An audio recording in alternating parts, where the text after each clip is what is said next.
contentos de poder compartir la palabra de Dios en este tiempo, ¿sí? Y yo quiero que meditemos un poquito en verdades básicas de la palabra de Dios,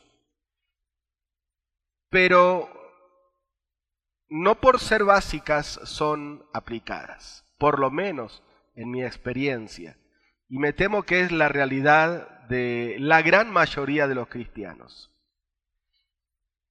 Y toma más seriedad este tema cuando entendemos que el aplicar o el no aplicar estas verdades básicas de la Biblia es lo que marca nuestra conducta. Estamos todavía comenzando este año, ¿no es cierto? Bueno, que ya están 2 meses que quedaron atrás, pero todavía tenemos mucho camino por recorrer y cada año que comienza y cada etapa que iniciamos, siempre hay cosas que cambiar. Actualmente estoy 100% convencido que en todos nosotros, si hacemos un ejercicio mental y pensamos en áreas de mi carácter, de mi conducta, que necesitan cambios, no vamos a demorar mucho en identificarlas. Quizás algunos más, otros menos, pero la realidad es que constantemente identificamos áreas que, como dice a veces nuestro ordenador, nuestro computador, necesitan urgente atención. Pero la otra realidad es que pasa el tiempo y no cambia. Es fácil, en un sentido, identificar cuáles son esas áreas débiles, esos puntos débiles que todos tenemos, aún siendo hijos de Dios. Lo difícil es cambiarlo. Y vuelvo a repetir, yo creo que uno de los motivos, si no es el motivo principal por el cual nos cuesta tanto cambiar esas áreas en nuestra vida, que quizás ya vienen de años y años y años, y ya parece que se han metido en nuestra genética, parece que no las podemos cambiar, es justamente porque dejamos de aplicar, de recordar, de vivir en función de verdades que conocemos. O sea, hay un gran sector de nuestra teología y de nuestro cristianismo que es puramente teórico. Y esto creo que es un mal que le sucede a todos. La realidad de que estamos o que debemos estar en un proceso de cambio continuo, el apóstol Pablo lo describió de una manera muy completa en la segunda carta a los Corintios. Yo te pido que me acompañes, capítulo 3, verso 18. Segunda carta del apóstol San Pablo a los Corintios, capítulo 3, versículo 18. Y ahí leemos lo siguiente. Segunda a los Corintios, capítulo 3, verso 18. Por tanto, nosotros todos, y está hablando a nosotros todos los creyentes, la iglesia del Señor Jesús, mirando a cara descubierta como en un espejo la gloria del Señor, somos transformados de gloria en gloria en la misma imagen, como por el Espíritu del Señor. Vamos a hacer una paráfrasis de este texto para poder entenderlo mejor y permítanme cambiar un poquito el orden de algunas oraciones, porque el apóstol Pablo, no lo digo yo, pero lo dicen varios comentaristas, tenía una forma de escribir no de la más ordenada posible. Pero vean, así lo podemos entender un poquito mejor. Todos nosotros somos transformados de gloria en gloria al mirar a cara descubierta como en un espejo la gloria del Señor. Y esto sucede por el poder del Espíritu Santo. Ahí lo entendimos quizás un poquitito mejor. Pero hay una palabra que es la palabra clave del texto, que es la palabra transformados. A ver, todos nosotros hemos sido creados en Cristo Jesús. Hemos sido hechos nuevas criaturas, ¿sí? Y esto es un hecho que lo conocemos perfectamente. Eso creo que es el 50% del Evangelio que todos conocemos. Pero eso no deja por fuera otra verdad, la otra mitad, el otro 50% del Evangelio, que es que esa nueva criatura constantemente está en un proceso de transformación. Dios lo quiso así.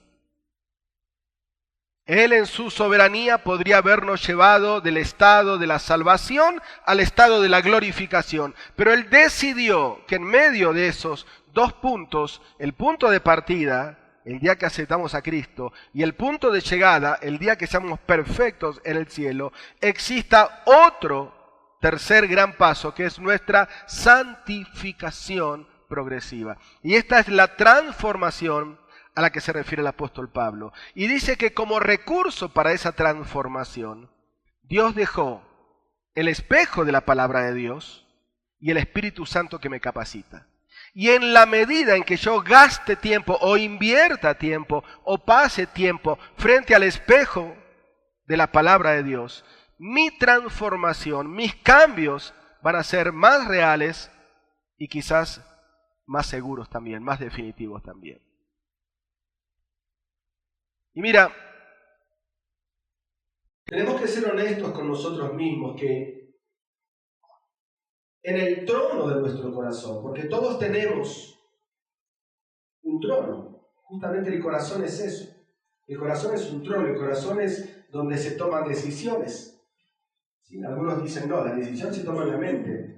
La decisión se toma en el corazón. En la mente se procesa y el corazón está comprobado científicamente que le envía más mensajes al cerebro que los que recibe del cerebro. Cuando la Biblia dice que el corazón piensa, que el corazón siente, que el corazón decide, no es algo metafórico, es algo literal. La ciencia lo ha comprobado.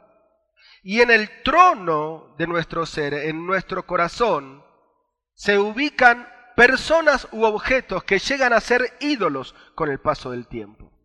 Cuando nosotros llegamos a los pies de Cristo, Cristo pasó a ser nuestro Señor y nuestro Salvador. Pero eso no quita que hay una competencia diaria por destronar al Señor de nuestro corazón y que otras cosas ocupen ese lugar.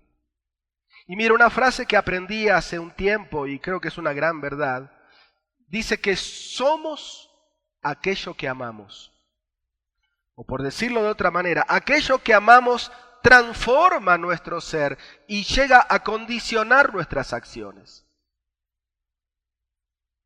Dios lo sabe, por eso Él ocupó el centro de nuestro corazón y por eso Él no solamente quiere ser Salvador, sino que también Señor de nuestras vidas. Y Satanás lo sabe, por eso compite por ocupar ese lugar con otras cosas o personas, que es lo que la Biblia llama idolatría. Y la idolatría es el germen de todo pecado. Ahora, si nosotros somos conscientes, somos honestos con nosotros mismos, de que nuestra vida necesita cambios reales, ya sea de carácter, ya sea de prioridades, etc., y no se están dando esos cambios, y pasó mucho tiempo y no logró cambiar, o lo que es peor aún, llegué a un punto de decir, así soy y así moriré. Así me conociste y así me tienes que aguantar. A mí nadie me va a cambiar, porque esto ya lo traje de mi abuelo, de mi padre y así. Y llegamos a un punto de conformarnos a veces con esas áreas que no cambian y no cambian y no cambian. Si somos conscientes, si somos honestos con nosotros mismos, si nos paramos frente al espejo de la palabra de Dios y decimos, sí, este es mi punto débil, y esto lleva años, sí, este es un problema en mí, sí, aquello también, sí, es verdad, no lo puedo negar, lo veo frente al espejo, pero sigo con el mismo problema, tenemos que reconocer de que algo o alguien está desplazando o ha desplazado a Cristo de nuestro corazón. Pero no podemos quedarnos ahí. ¿Y cómo se reemplaza un objeto o una persona a la que yo amo? Con un amor mayor. La única manera de reemplazar un amor es con otro amor. Pongamos un ejemplo claro. Está el joven que disfruta de sus padres, el hijo, vive en familia, tiene una familia ideal, hay un lazo, un nexo, una unión muy fuerte, padres e hijos, hijos y padres, y así vienen durante años y disfrutan plenamente. Ese niño gradúa, crece, conoce a una muchacha, se enamora de esa muchacha, se casa con esa muchacha, Y hay lo que Génesis llama cambio de lealtades. Por eso dejará el hombre a su padre y a su madre y se unirá a su mujer. A partir de ahora, su principal amor ya es su cónyuge. No dejó de amar a sus padres, pero ya no son más su principal objeto de amor. ¿Cómo logró reemplazar ese amor exclusivo que tenía sus padres con otro amor? Esto es natural en la vida. Solamente un amor puede reemplazar a otro amor. El Señor Jesucristo dijo, no se puede servir a dos señores, porque amarás a uno y aborrecerás al otro, o amarás a este y aborrecerás el primero. Entonces, queridos hermanos, si queremos tener cambios reales en nuestra vida, tenemos que ver quién está ocupando el trono de nuestro corazón. Mira, uno de los principales problemas en la consejería bíblica y en el trato en las relaciones interpersonales es concentrarnos en la conducta antes que el corazón. Y la Biblia y el Evangelio nos enseña que el problema del hombre es mucho más grande que su conducta. El problema del hombre está en su corazón. Y si nosotros en nuestras relaciones interpersonales nos concentramos en la conducta que a la persona le está dañando o que a mí también me está dañando, si es a nivel matrimonial, familiar, ministerial, etc., es como lo que le sucedió hace más de 100 años a aquel capitán inexperto que esquivó la punta del iceberg con el Titanic y descuidó lo que había debajo. Muchas veces el problema no es el problema. El problema aparente no es el problema. Muchas veces la conducta no es el problema, sino por qué hacemos lo que hacemos. Y llegamos a la conclusión de que hacemos lo que hacemos porque amamos lo que amamos. Y si nosotros miramos por debajo de la superficie, nos damos cuenta que en el trono de nuestro corazón hay guerra, hay conflicto. Santiago dijo, no lo busquen, en su capítulo 4, versículo 1, ¿de dónde vienen las guerras y los pleitos entre vosotros? No ese es el problema. No se concentren en la conducta. No porque es el carácter de ella, no es porque él siempre me hace poner como loco. ¿No es de vuestras pasiones las cuales combaten en vuestros miembros, en el interior, en el corazón? ¿Sabes lo que es una pasión? Una pasión es un amor sin control. Es un amor descontrolado. Es un amor en crisis. Es un corazón en crisis. Es una fe en crisis. El apóstol Pablo dice en Gálatas capítulo 5, versículo 24, que, vamos a leerlo por favor, que la evidencia de alguien que realmente es cristiano es que luego de haber identificado esas áreas que necesitan urgente atención en su corazón, en su interior, ¿qué hacen? La crucifican. Fíjate, capítulo 5, versículo 24, dice que los que son de Cristo lo demuestran crucificando la carne con sus pasiones y deseos. No dice matando, porque no se puede matar la carne. Pero sí dice crucificando. Y la gran propuesta del Evangelio es que en la cruz de Cristo, nosotros por la fe hemos muerto también a nuestra antigua vida de pecado, de tal manera que nuestro deseo, como dice aquí, nuestra pasión, nuestra parte carnal, si bien no puede ser erradicada, ni será erradicada hasta que estemos en el estado de la glorificación, sí puede ser crucificada.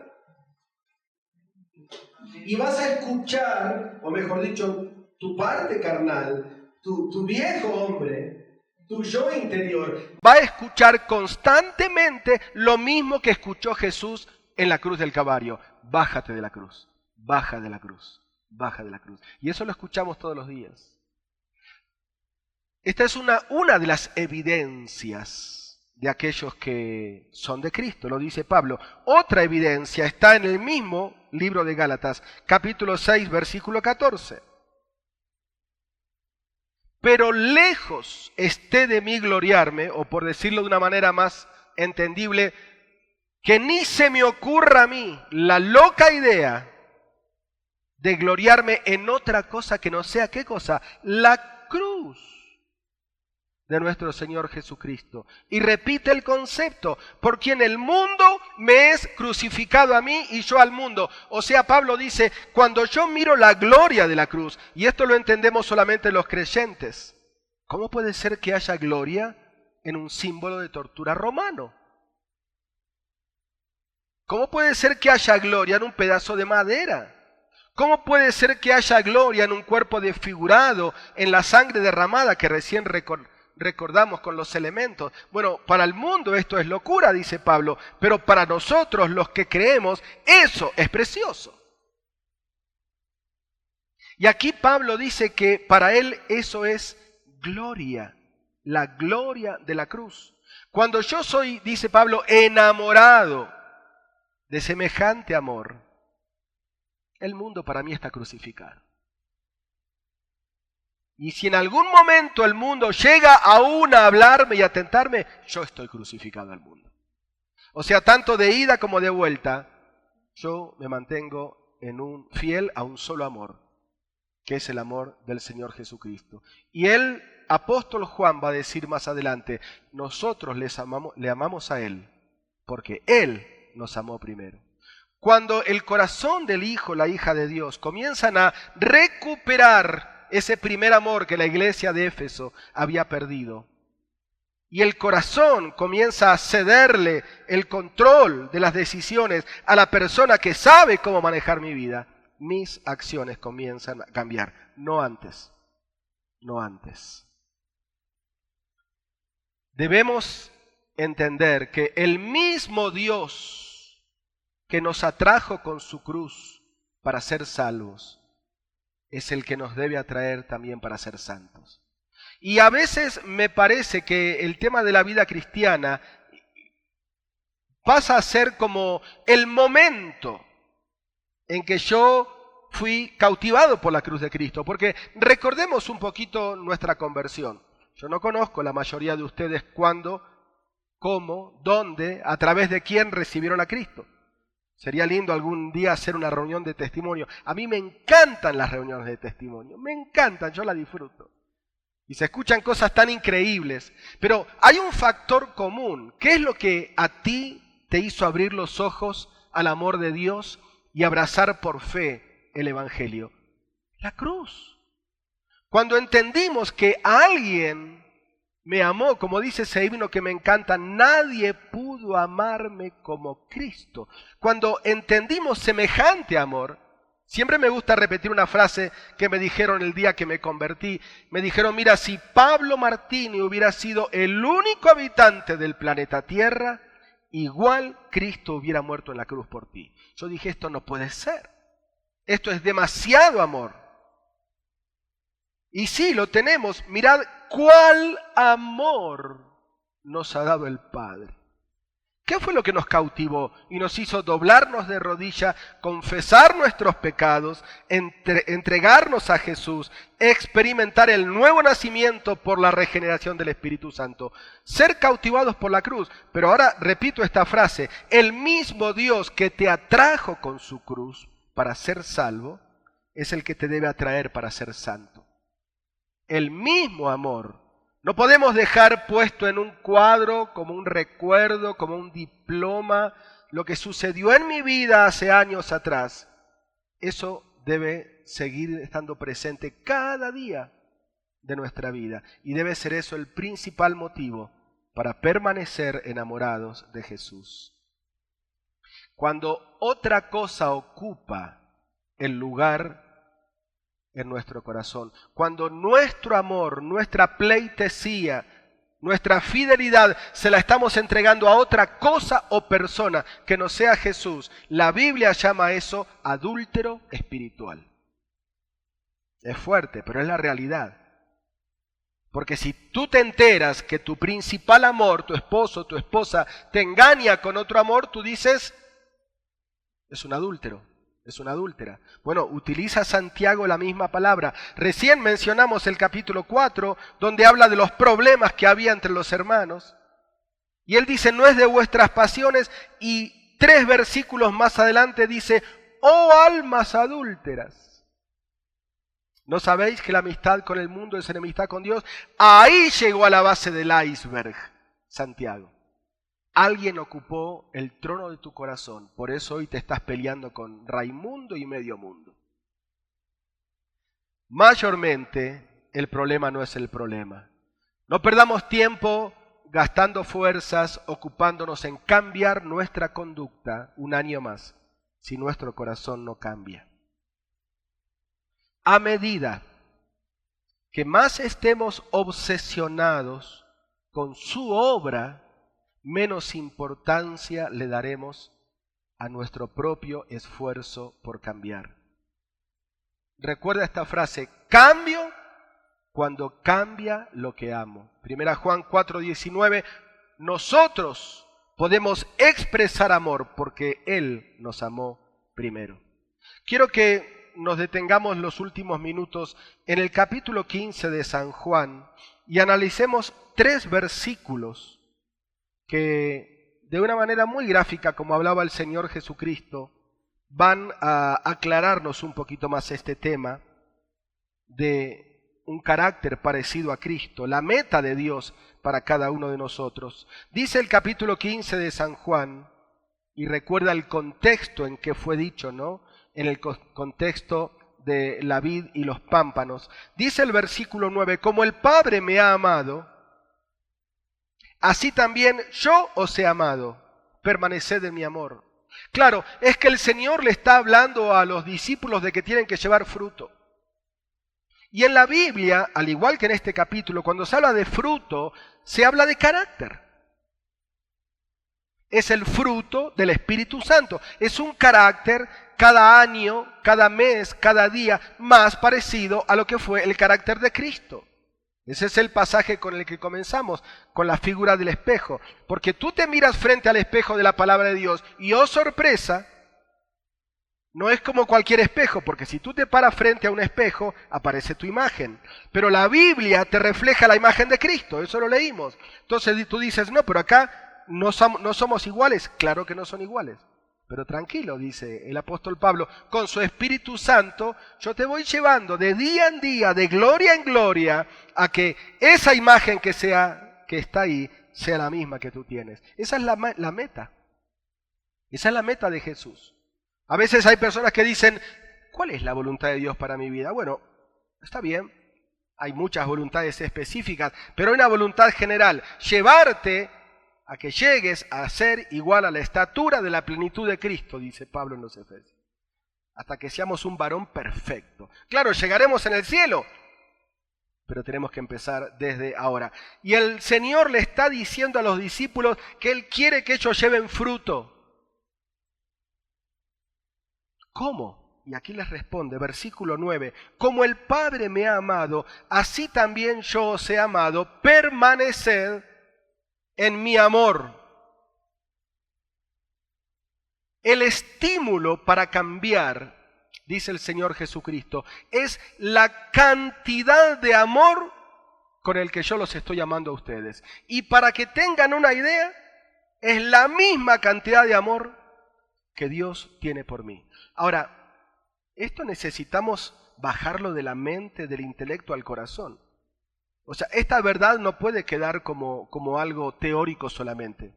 Y yo te invito a que hagas un ejercicio mental en estos segundos y pienses bien en esta verdad.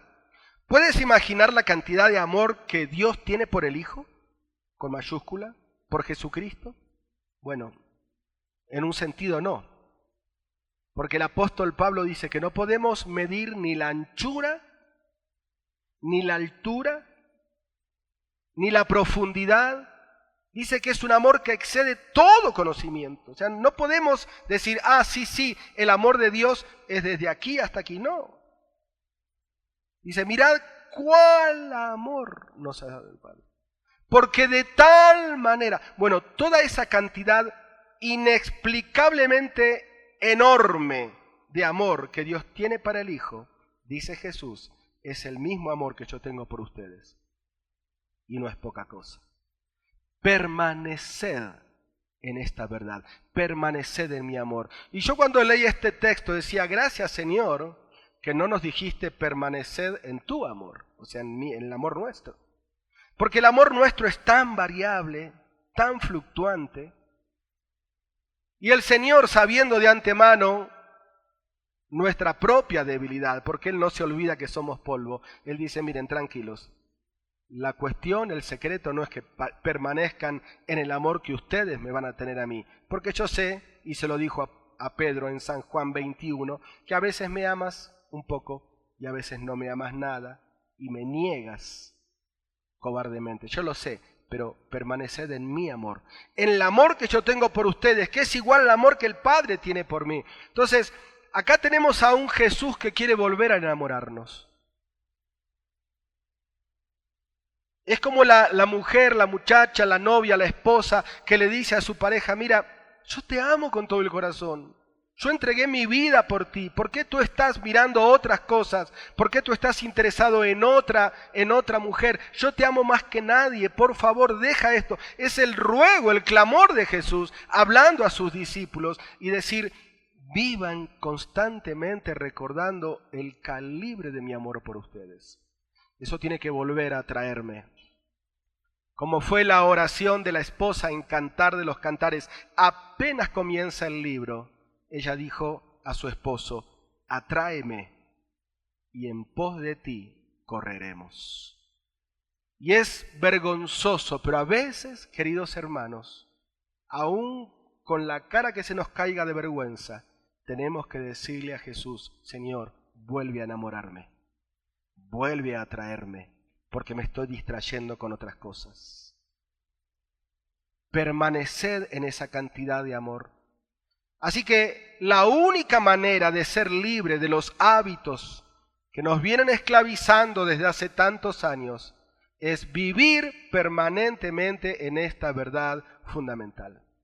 Cuando entendamos eso, se va a cumplir lo que el Señor dijo en San Juan, capítulo 8, versículo 32.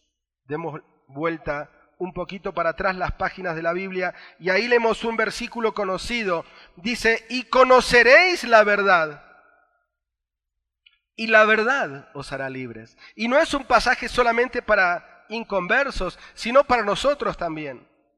Dice aquí el Señor Jesucristo, cuando conozcas la verdad de que te amo más que a nada en el mundo, esa verdad te libertará de los malos hábitos que hoy te están esclavizando.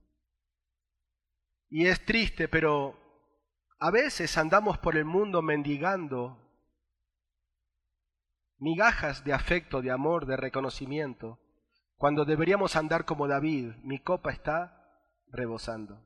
Acá muchos de nosotros, quizás la mayoría, no sé, somos padres o madres. Y vamos a pensar de que tu hijo está en el exterior estudiando un posgrado.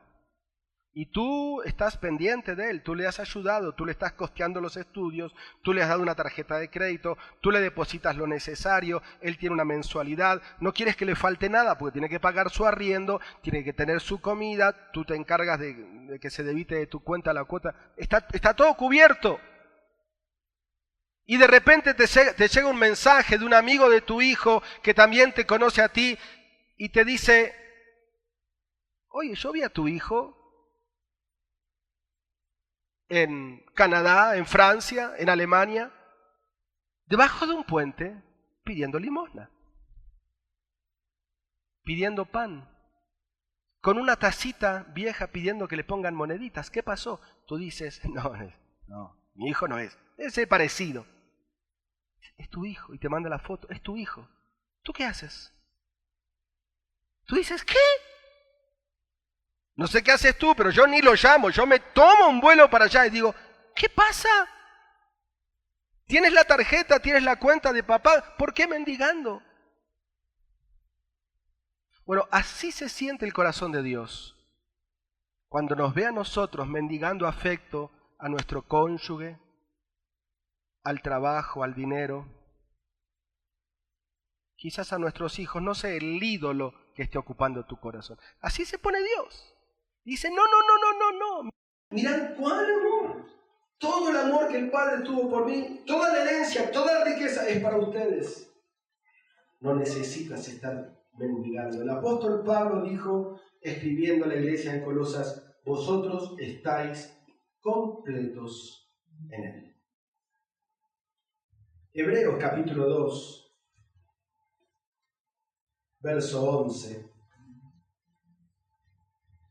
Nos habla respecto a esto que mencioné al comienzo, de que a veces entendemos el 50% del Evangelio solamente. Hebreos capítulo 2, versículo 11. Dice, porque el que santifica y los que son santificados, de uno son todos, por el cual no se avergüenza de llamarlos hermanos.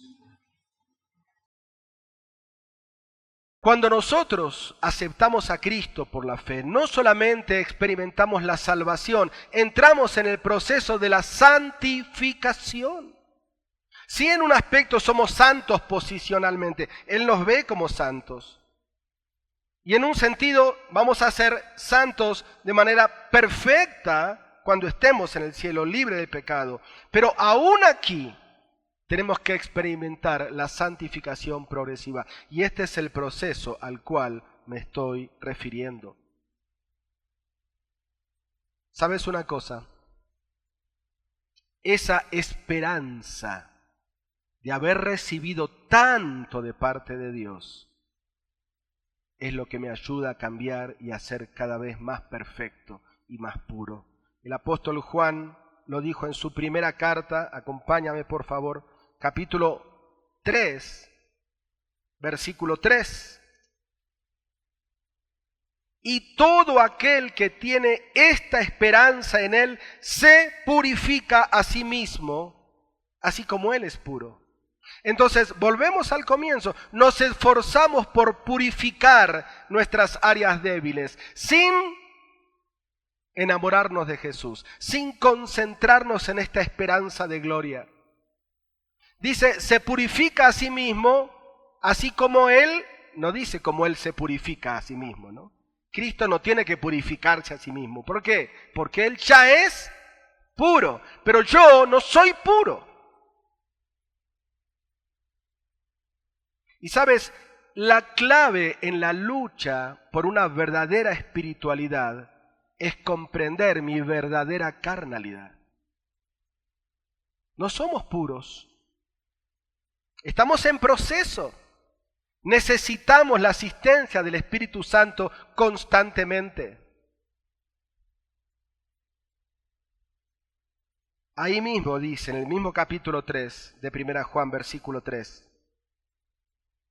Y todo aquel que tiene esta esperanza en Él se purifica a sí mismo. ¿Qué esperanza? La del versículo 1. Mirad cuál amor nos ha dado el Padre para que seamos llamados hijos de Dios. Termino,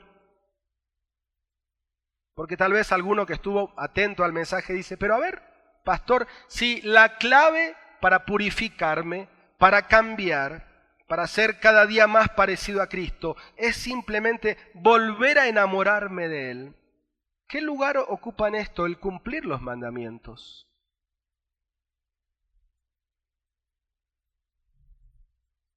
Y quiero terminar, yo les dije que íbamos a centrarnos en 3 verdades de San Juan 15, con San Juan 15, versículo 10 y 11. Y ahí tenemos la respuesta a esta pregunta. San Juan 15, nosotros leímos el 9, ¿no?